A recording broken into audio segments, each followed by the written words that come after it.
think 2024 was an interesting mix for the Green Bay Packers, right? They just given Jordan Love the big money extension, and he misses a couple of games, has various injuries throughout the year, and appeared to take a small step back. But on the other hand, this team improved based off of 2023, went from winning 9 games to winning 11 games. Yeah, they finished in third place in the NFC North, but they certainly won enough and were successful enough to make the playoffs. And imagine what the record might have been if they didn't have to deal with the NFC North. Um, right? So it's kind of a mixed bag. But then when you get to the wild card round in the playoffs, they have a hell of a time on defense stopping Saquon Barkley. Jordan Love wets the bed. There's no other way to put that. Another bad playoff performance for him for the second straight year in a row. And it's a season that could have had some potential for possibility for the Packers, and it just kind of ultimately is a meh right there, right? So like I said, pretty interesting mix for them. And I was wondering, like, going into this offseason, what were the Packers going to do? Because historically, whether it was on Ted Thompson or Gutkunst, it doesn't really matter. This is a team that tends to not get super aggressive in free agency, but what were they going to do? And they got a little more aggressive in free agency, right? They gave Aaron Banks a big 4-year deal to start on that offensive line. They signed Nate Hobbs to a big 4-year deal as well. Brought in other guys like Isaiah Simmons and Mecole Hardman, et cetera, blah, blah, blah. So they were a little more active in free agency, and like this feels like a bit of an adaptation and adjustment by this Packers front office to understanding, yeah, it's great to have a foundation of drafting and developing through the draft, building through the draft, but you can't just rely on that. You have to supplement your team in other ways. You just have to. Everybody does. And the good ones just happen to do it better than others, right? But you got to do it. But they also had some notable departures in this offseason. Notable, but I really question, like, how impactful are they? Like, Josh Myers signs to go play with the Jets. Like, you could say, yeah, that's going to hurt a little bit. But is it really going to matter that much? I don't know that it does. Eric Stokes and Eric Wilson are gone from that defense. Those are a couple starters from last year, but maybe they notice Wilson a little bit more being gone than Stokes, but would you really notice either one of those guys? Jair Alexander is a guy that's been a star, was getting big money though, and battling injuries and looking kind of washed. So it's a much more notable thing when he's waived because of his name than actually compared to his play, which certainly wasn't justifying the amount of cap space that he was taking up. So again, some notable changes there. And what else is notable here for the Packers is for so many years, one of my criticisms of this front office has been, like, you've got Jordan Love, but you continue to want to invest all your high picks, or most of your high picks, and in particular your first round picks on the defensive side of the ball, like ding dong dumb dicks, your priority has to be the offense. Seems like they took that to heart this year. You got to build around Jordan Love, which is what the fuck they should be doing. They drafted Matthew Golden in round 1. Try to get him a number 1 type of wide receiver, a game-breaking difference maker type of wide receiver. The first time they drafted a wide receiver in the first round since Javon Walker in 2002. Anthony Belton in round 2. You're looking at him to be in a future offensive line starter. And then Savion Williams, wide receiver from TCU, another guy you hope to kind of bring into the mix. And, this to me is a reflection of, an example of the Packers realizing, like, hey, we've got a clear deficiency here. And we're putting too much pressure on Jordan Love. Just because you pay him big money doesn't mean that you need to give him dog chow and dog shit to work with. It's got to be better. And this, at least if nothing else, felt like an acknowledgement by Brian Gutekunst in this administration, this front office of the Packers, that, hey, we've got to kind of change course and change tactics here, because they certainly did. And as you're looking at all of that, you're like, okay, maybe this Packers team is going to have a similar season to 2024. But if Jordan Love plays a little better, you feel a little bit better about it, especially with the chances come to the playoffs. And then, of course, there's the big news of the Micah Parsons deal. You send Kenny Clark and 2 future first-round picks to Dallas. You get an elite player that your defense, frankly, really needed. Like, Rashawn Gary's really good. Xavier McKinney had a studly year in the secondary last year. But those guys aren't game wreckers, game breakers, difference makers. You're not sitting there and having to worry about game planning to stop these guys. You do with Micah Parsons. It's just different. There are certain guys that are truly elite, and typically you don't have to go a lot saying they're elite or defending that they're elite, because everybody kind of knows they are and just gets it, right? You say Micah Parsons, you're like, that's one of the best players on defense in all of the NFL. The future cost could be big, but then you say like, hey, 2 first-round picks in the 20s potentially, especially if this deal works out, feels like a reasonable price to pay, but it does limit some of your flexibility. I mean, so yeah, there's a future cost, but how much does that really matter in the grand scheme of things? It could be a lot, it could be nothing. My thing though is like, is this a team that was really one player away? Was this the time to fold in all of your chips? Like, it's interesting. I certainly think it indicates they view Lucas Van Ness as a bust because if he was playing up to his draft position along with Rashawn Gary, you wouldn't need to entertain this Micah Parsons deal. Am I wrong? Am I wrong? I know I'm not wrong.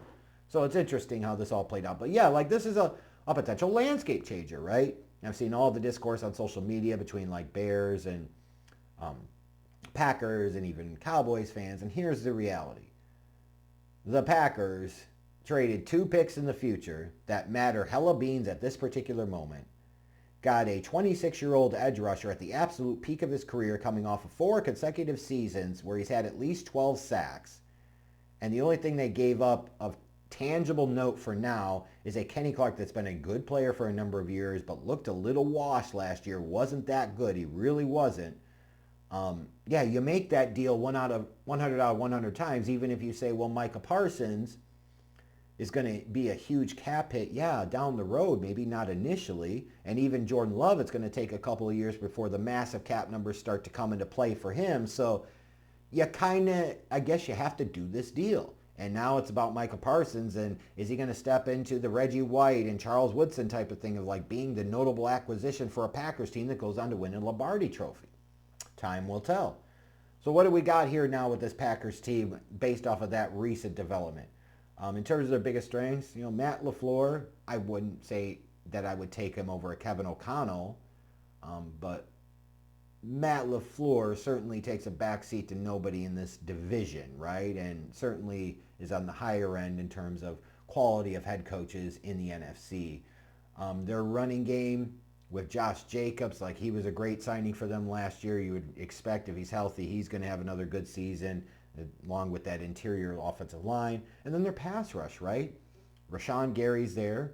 Now you add in an elite top flight player in Micah Parsons. Like if this pass rush doesn't get better and a lot more dangerous in a hurry, there's some real fucking problems here, right? You would have to presume and assume reasonably so this is going to be a pretty big strength of the Green Bay Packers this upcoming season. But there's plenty of question marks there, right? They've kind of overhauled the secondary and they brought in Micah Parsons, which you hope would help, but pass rush isn't going to get home every single time. Like, is that secondary equipped? Is it going to hold up? And I would strongly question that. And you look at this receiving core. You did draft Matthew Golden. That's great. You've got Jaden Reed. He's a weapon. You got Tucker Kraft at tight end, so he's a weapon. But it doesn't overwhelm you. It doesn't overpower you. It doesn't wow you, right, in terms of, oh, my God, these are guys that you worry about. Now, if Matthew Golden can be like a difference maker, it just changes the entire dynamics of everything for this offense. But then you look at Jordan Love and say, is he going to be able to stay healthy and avoid some of the small ticky-tack nagging stuff?